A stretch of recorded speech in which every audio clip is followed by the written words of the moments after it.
हरीश बिरजू को अपने घर के अंदर ले गया और उसे कहने लगा, बारात आने ही वाली होगी, तब तक चाय नाश्ता कर लो। हरीश के घर के और सभी रिश्तेदार बारात का इंतजार कर रहे थे। इतने में बैंड बाजा बजता सुनाई दिया। सब बाहर की तरफ बारात को देखने के लिए भागे। हरीश की छोटी बेटी ने रिबन कटाई की रस्म पर जब हरीश की बेटी ने दूल्हे से पैसे मांगे तो दूल्हे ने सिर्फ 101 रुपए ही दिए। वहां पर थोड़ा सा झगड़ा होने वाला ही था कि हरीश ने मामला शांत करा दिया। पर हरीश की छोटी बेटी हरीश को कहने लगी, पापा दीदी के लिए ऐसा ही दुल्हा मिला था क्या? अपनी बेटी की बात सुनकर हरीश की चिंता और भी बढ़ गई। पर बारात आ चुकी थी, इसलिए हरीश के पास और कोई चारा भी नहीं था। हरीश को अपनी बेटी तनुजा की बहुत फिक्र हो रही थी।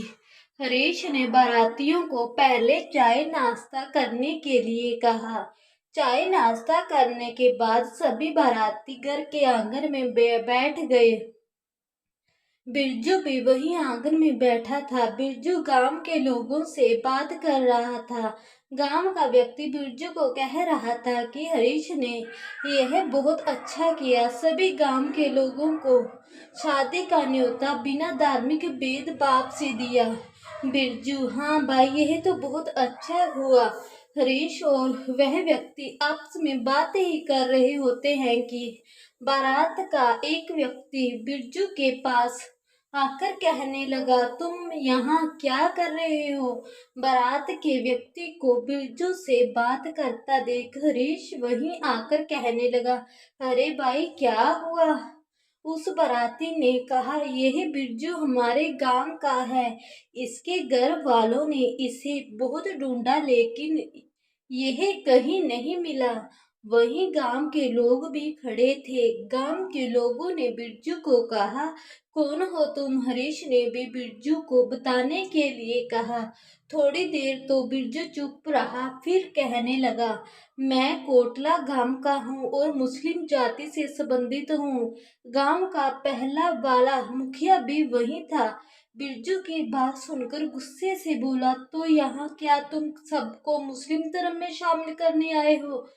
हरीश ने मुखिया की बात काटते हुए कहा, बिरजू तुम सब सच बताओ, कौन हो, कहाँ से आए हो और क्या करने आए हो? सब सच बताओ।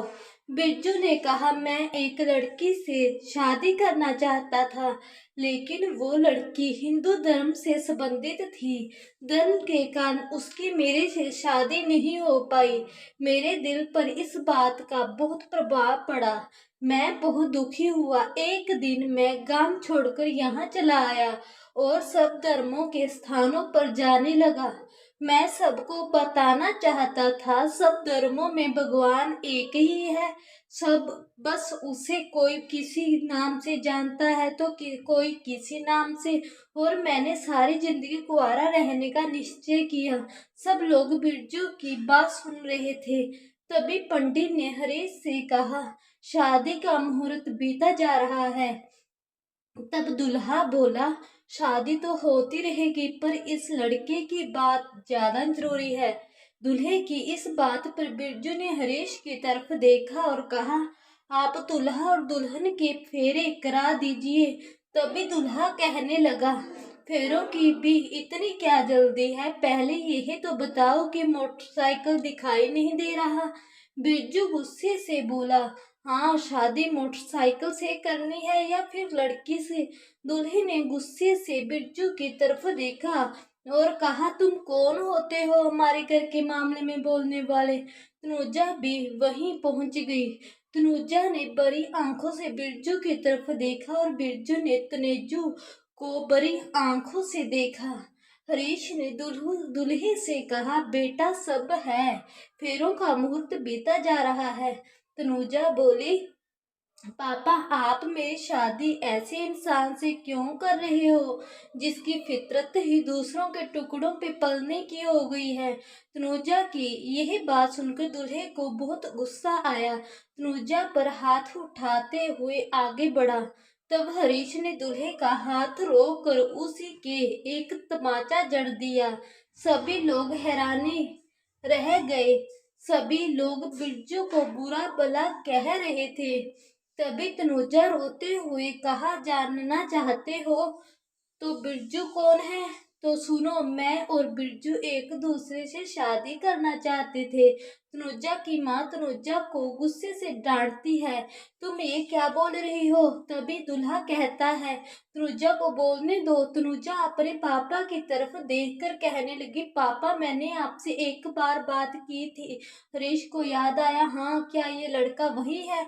हाँ पापा, माँ ने धर्म के कारण जवाब दे दिया था। मेरे लाख कहने पर भी पापा आप नहीं माने। हरीश तभी बिरजू की तरफ देखकर कहता है, ये बात तुमने हमसे क्यों छुपाई?